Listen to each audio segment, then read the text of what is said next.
नमस्कार दोस्तों, मैं हूं सिद्धांत। ओलंपिक स्टडी में आपका बहुत बहुत स्वागत है। दोस्तों, इस वीडियो में हम लोग पढ़ने वाले हैं प्रदूषण प्रमाण पत्र के बारे में। प्रदूषण प्रमाण पत्र की आवश्यकता क्या है तथा एक टॉपिक इसमें और मेंशन किया गया है, वो है भारत स्टेज उत्सर्जक मानक। तो ये दो टॉपिक आपको इस वीडियो में पढ़ने को मिलेगा।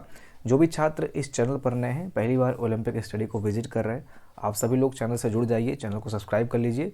इन्फोर्समेंट के अंतर्गत अभी तक आप लोगों के लिए पार्ट 1, 2 एंड 4 कवर कर लिया गया है। पार्ट 3 को छोड़ा गया है क्योंकि ये जो टॉपिक है पार्ट 3 वाला, ये काफ़ी बड़ा टॉपिक है और यहाँ से 25 मार्क्स का वेटेज आपकी परीक्षा में रहने वाला है। तो ये स्पेशल रखा गया है, इसको सबसे लास्ट में कवर कराया जाएगा। जितने टॉपिक दिए गए हैं उन टॉपिक्स को डिटेल में कवर कराया जाएगा। उसके लिए लगभग 8 से 10 वीडियोज़ की ज़रूरत होगी।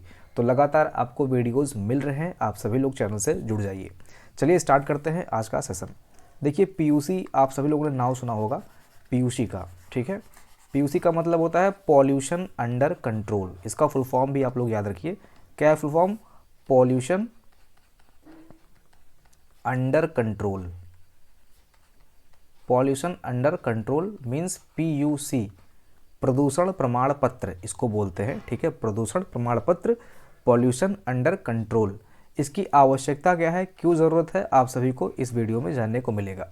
देखिए, जब आप गाड़ी लेते हैं तो गाड़ी के साथ में आपके पास डीएल होना चाहिए, आरसी होना चाहिए। ये सब ज़रूरी डॉक्यूमेंट हैं जो कभी भी चेक हो सकता है। और इन्हीं के साथ में एक सर्टिफिकेट और भी चेक होता है, वो है पीयूसी। जब आप गाड़ी लेते हैं तो गाड़ी के साथ में आपको पीयूसी मिलता है। इसके बाद में हर साल आपको इसको रिन्यू कराना पड़ता है, ठीक है। पॉल्यूशन अंडर कंट्रोल हर साल में रिन्यू होता है, ओके। देखिए, जो भी गाड़ी होती है, आप सभी को पता होगा कि गाड़ी के एग्जॉस्ट से प्रदूषण निकलता है, धुआं निकलता है। तो वो धुआं मेज़र करके दिया जाता है। उसका जो मानक है वो गवर्नमेंट के द्वारा तय किया गया है कि भाई 2 व्हीलर है तो इसके लिए इतना धुआं हो सकता है, इतना धुआं ये निकाल सकता है। अगर इससे ज़्यादा अगर वो धुआं निकालेगा, वो गाड़ी इससे ज़्यादा धुआं निकालेगी तो उसका पीयूसी फेल हो जाएगा। कहने का मतलब है वो पॉल्यूशन अंडर कंट्रोल के अंतर्गत नहीं आता है। वो पॉल्यूशन को ज़्यादा ही कर रहा है, वो कंट्रोल पॉल्यूशन नहीं कर रहा है, वो कुछ ज़्यादा पॉल्यूशन कर रहा है। तो वहाँ पर वो पीयूसी फेल कर जाएगा। पीयूसी का टेस्ट लिया जाता है, ठीक है। जैसे कहीं पे भी आप जाते होंगे तो आपने देखा होगा, मैं आपको दिखाना चाहता हूँ, यहाँ पे आप देख लीजिए। इस टाइप का आपने कहीं ना कहीं बोर्ड देखा होगा या दुकान देखी होगी या ऐसे करके सड़क पे लगा रहता है, ठीक है। तो इसी को बोलते हैं, यहीं पे पॉल्यूशन चेक होता है। किसी भी गाड़ी जो होती है उसका जो एग्जॉस्ट होता है, जहाँ से धुआं निकलता है, उस एग्जॉस्ट में मशीन डाल के ये लोग यहाँ पे कंप्यूटर पे रीडिंग लेते हैं कि गाड़ी से कितना धुआं निकल रहा है और वो मेज़र कर लेता है, ठीक है। और अगर स्टैंडर्ड फॉलो हो रहा होता है तो वहाँ पे वो पास बोल दिया जाता है, और अगर स्टैंडर्ड नहीं फॉलो हो रहा होता है तो वहाँ पे पीयूसी सर्टिफिकेट नहीं बनता है। फिर आपको 1 हफ्ते बाद अप्लाई करना होता है। इसका क्या सिस्टम है आपको भी बताऊँगा, ठीक है।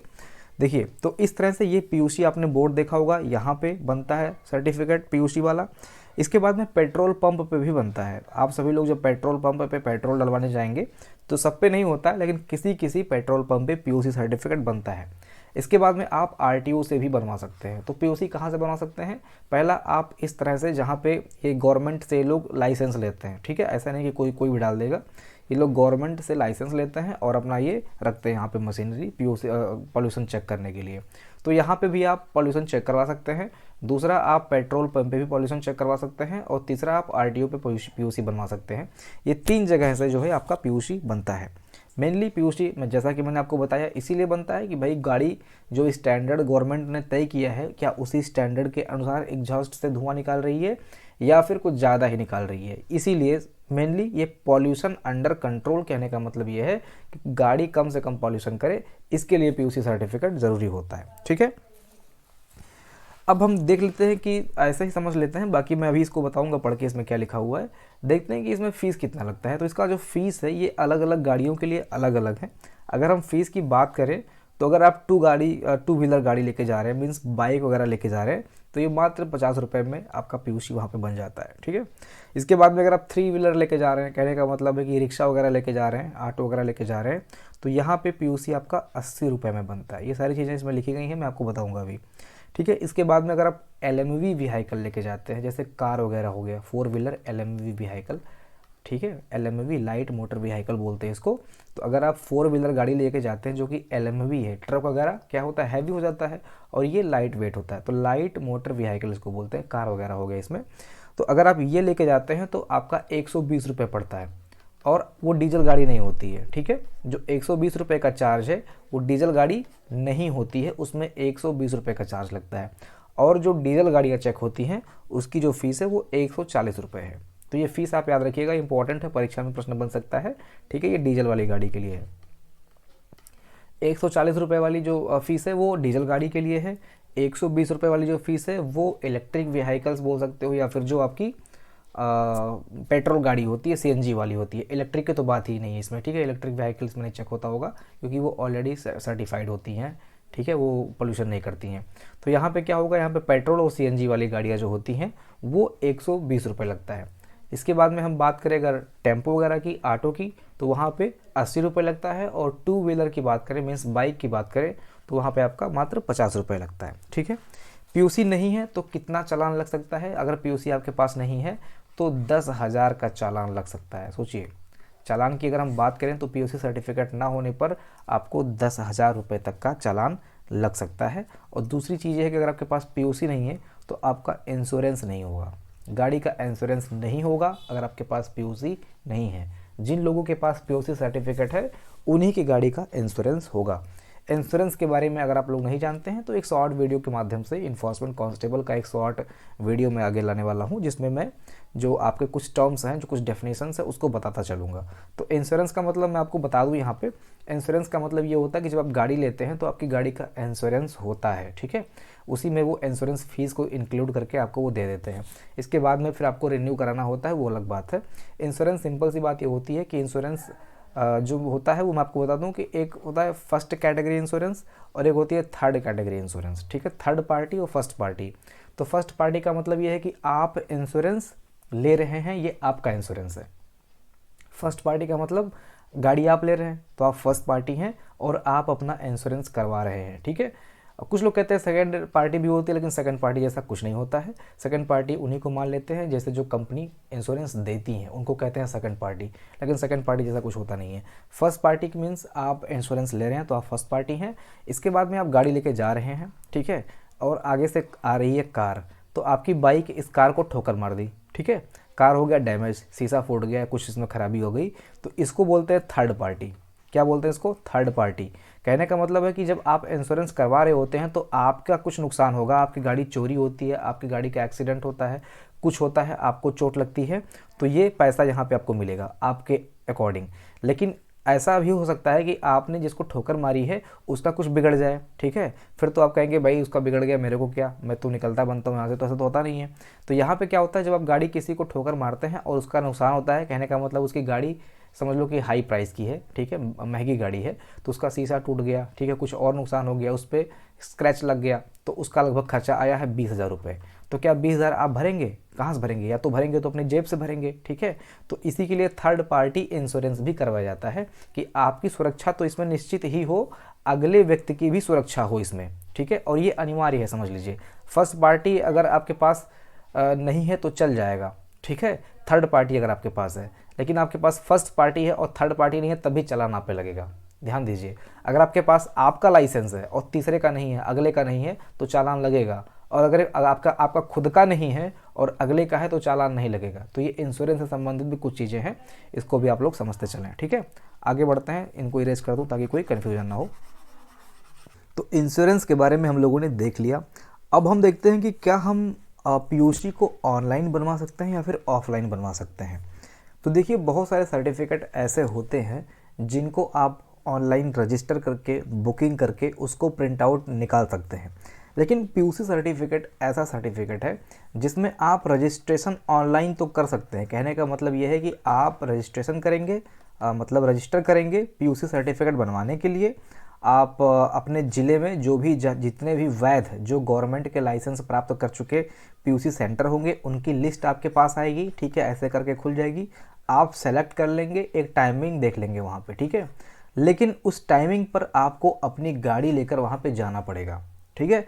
आप ऑफलाइन ही उसको यहाँ पे जो है चेक करवा सकते हैं। ऐसे नहीं होगा कि आप अपना जो है रजिस्ट्रेशन नंबर, आरसी वगैरह, लाइसेंस वगैरह डाल के आप उसको निकाल लो। ऐसा नहीं होता है। आप रजिस्टर तो कर सकते हैं, लेकिन अगर चेक करने की बात आती है तो आपको पीयूसी सेंटर पे जाके अपनी गाड़ी वहाँ पे ऑफलाइन ही चेक करवानी होती है। ठीक है, तो ये इसका प्रोसेस है। अगर हम बात करें कि इसकी वेबसाइट का क्या है जहाँ से आप पीयूसी सर्टिफिकेट रजिस्टर करेंगे बनवाने के लिए, तो इसकी रजिस्टर साइट जो है ये है परिवहन.gov.in। इस वेबसाइट पे जाके आप पीयूसी रजिस्टर कर सकते हैं कि हमको बनवाना है। ठीक है, इसके बाद में आप जाके अपनी व्हीकल वहाँ पे टेस्ट करवा लीजिए, वो आपको वहाँ पे डायरेक्ट प्रिंट आउट करके दे देंगे। चाहे आप वहाँ पे अपनी गाड़ी चेक करवा लीजिए, आप चले आइए, आप इंटरनेट के माध्यम से ही अपना प्रिंट आउट और पीयूसी प्रिंट आउट उसको निकाल सकते हैं। ठीक है, ये सारी चीज़ें हैं। एक बात और है कि अगर आपकी गाड़ी का पीयूसी वैलिडिटी ख़त्म हो गया है, ठीक है, जैसे आपको समझ लीजिए कि 6 महीने के लिए मिला, पीयूसी वैलिडिटी आपकी 6 महीने है, तो आपको इसको 6 महीने में जब 1-2 दिन बाकी है, 1 हफ्ते बाकी है, तभी आपको इसको रिन्यू करवा लेना है। ऐसे नहीं कि जब वैलिडिटी ख़त्म हो जाएगी तब हम जाएंगे पीयूसी सर्टिफिकेट बनवाने। अगर इस केस में आप जाते हैं तो आपको चार्ज देना पड़ेगा। ठीक है, और वो चार्ज आपका 500 रुपये भी हो सकता है। ठीक है, 500 रुपये तक आप इसका चार्ज देंगे। अगर वैलिडिटी ख़त्म हो गई है, इसके बाद आप पीयूसी बनवा रहे हैं, तो आपको 500 रुपये एक्स्ट्रा चार्ज देना होगा, शुल्क देना होगा। अगर उसकी वैलिडिटी एक्सपायर होने से पहले पीयूसी बनवा ले रहे हैं तो आपका रिन्यू हो जाएगा। ठीक है, तो ये सारी चीज़ें हैं। अब आइए, जो हमने यहाँ पे आपको कंटेंट दिया है उसके बारे में देख लेते हैं कि यहाँ पे क्या क्या चीज़ें हैं। ये मैंने आपको मोटा पीयूसी के बारे में जितनी चीज़ें हो सकती थी जो आपको याद रखनी है, जो ओरली जो आपको हमेशा जानना चाहिए, वो सारी चीज़ें मैंने आपको बता दी। अब हम आते हैं कंटेंट में। ठीक है, कंटेंट में आपको कुछ एक्स्ट्रा चीज़ भी देखने को मिल सकता है, बाकी जो चीज़ें मैंने बताई हैं वो तो यहाँ पे रहेगा ही। देखिए, पीयूसी सर्टिफिकेट, सड़क पर वाहन चलाते समय आपके पास वैध पीयूसी सर्टिफिकेट का होना बहुत ज़रूरी है। गाड़ी का पीयूसी सर्टिफिकेट ये बताता है कि इससे उत्सर्जन होने वाला उत्सर्जन जो है वो भारत के प्रदूषण नियंत्रण मानदंडों से कम है। ठीक है, वही जैसा कि मैंने आपको आसान भाषा में बताया था। इसके लिए प्रत्येक वाहन द्वारा उत्सर्जन मानदंडों का पालन सुनिश्चित करने के लिए केंद्रीय मोटर वाहन अधिनियम 1989 के तहत भारत सरकार द्वारा प्रदूषण नियंत्रण प्रमाण पत्र या पीयूसी सर्टिफिकेट अनिवार्य कर दिया गया है। आप इसे केवल सरकार द्वारा अधिकृत या परीक्षण केंद्र पर ही जारी करा सकते हैं। तो केंद्रीय मोटर वाहन अधिनियम 1989 के तहत पीयूसी को अनिवार्य कर दिया गया है। ठीक है, पीयूसी को अनिवार्य कर दिया गया है। आगे बढ़ते हैं। देखिए, अगर आप इसको पेश नहीं करते हैं, अगर कोई ट्रैफिक पुलिस आपसे मांगता है, आप इसको पेश नहीं करते हैं, तो आपको जुर्माना देना पड़ेगा। ठीक है, ऐसे में बेहतर है कि आप पीयूसी सर्टिफिकेट बनवा के चलें।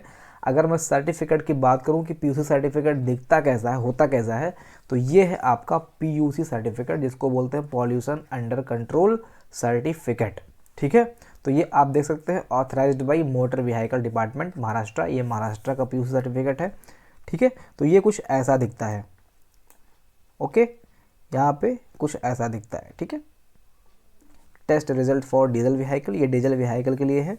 टेस्ट 1, टेस्ट 2, टेस्ट 3, ये एवरेज होता है, इसको कैलकुलेट किया जाता है।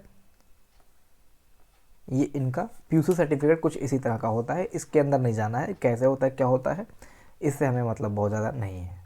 ओके, चलिए, यहाँ पे देखिए टेस्ट रिजल्ट लिखा हुआ पास, यहाँ पे टेस्ट रिजल्ट पास, अगर फेल होता तो फेल होता, ऐसे लिख देता है पास या फेल।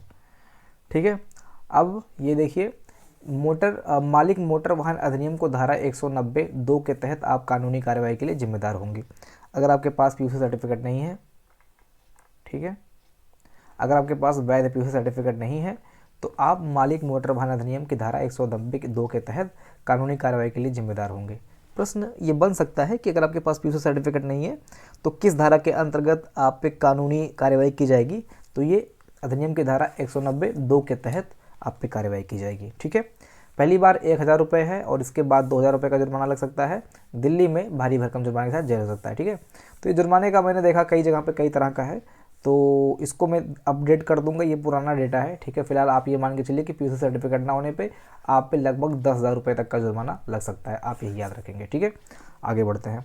कब कराएं वाहन का पंजीकरण परीक्षण, तो नया वाहन खरीदते समय आप इसको परीक्षण करवा सकते हैं। ठीक है, जैसे आप नया वाहन ले रहे हो तो आप उसी टाइम पे पीयूसी सर्टिफिकेट बनवा लो वहीं पे, ठीक है। और नई बाइक जो आप लेते हैं उसका पीयूसी सर्टिफिकेट 1 साल के लिए वैलिड होता है, ठीक है। कहने का मतलब जब आप गाड़ी लेते हो तो चूंकि गाड़ी नई कंडीशन में रहती है, उसका सारे जो स्टैंडर्ड होते हैं पॉल्यूशन के वो नई गाड़ी में ठीक ठाक रहते हैं, तो उसकी वैलिडिटी उस टाइम के लिए 1 साल तक की होती है। लेकिन जब 1 साल की गाड़ी हो जाती है, इसके बाद में गारंटी नहीं, चूँकि गाड़ी आपकी पुरानी हो गई, तो उसका जो टाइम पीरियड है वो कम कर दिया जाता है। हर 6 महीने में आपको पीयूसी सर्टिफिकेट बनवाना होता है, कुछ इस टाइप से, ठीक है। उसको रिन्यू कराने की ज़रूरत पड़ती है हर 6 महीने में। क्या हर राज्य का अलग सर्टिफिकेट होता है? आपके पास बस मान्यता प्राप्त परीक्षण केंद्र से पीयूसी, देखिए ऐसा नहीं है जैसे HSRP नंबर प्लेट में आपने देखा था कि हर राज्य का अलग अलग नंबर प्लेट होता है, ठीक है। लेकिन ऐसा इसमें नहीं है, इसमें पीयूसी सर्टिफिकेट आप कहीं से बनवा लीजिए, वो पूरे नेशनल लेवल तक का होता है, ठीक है। तो ये आप याद रखिए कि पीयूसी सर्टिफिकेट पूरे देश में वैलिड होता है, ऐसे नहीं कि राज्य स्तर पर वैलिड होता है। क्या उद्देश्य होता है? तो ये सारी चीज़ें मैंने आपको बता दी हैं। मोटर वाहन अधिनियम 1988 के अनुसार एक वाहन मालिक के पास क्या क्या चीज़ें होनी चाहिए। देखिए ये मोटर वाहन अधिनियम 1988 जो है, इसके अंतर्गत ये बोला गया है कि आप गाड़ी चला रहे हो और चेकिंग आपकी गाड़ी हो रही है, तो उसके तहत आपके पास बीमा पॉलिसी होनी चाहिए। नंबर 1, बीमा पॉलिसी आपके पास होना चाहिए, ठीक है। इसके बाद में आपके पास RC होना चाहिए, ठीक है, रजिस्ट्रेशन नंबर और चेसिस नंबर का प्रमाण पत्र, ठीक है, ये RC होनी चाहिए। इसके बाद में आपके पास डीगर होना चाहिए और लास्ट पीयूसी सर्टिफिकेट होना चाहिए। ये 4 चीज़ें आपके पास होनी चाहिए गाड़ी के कागज़ के रूप में। कोई भी ट्रैफिक पुलिस अधिकारी ये 4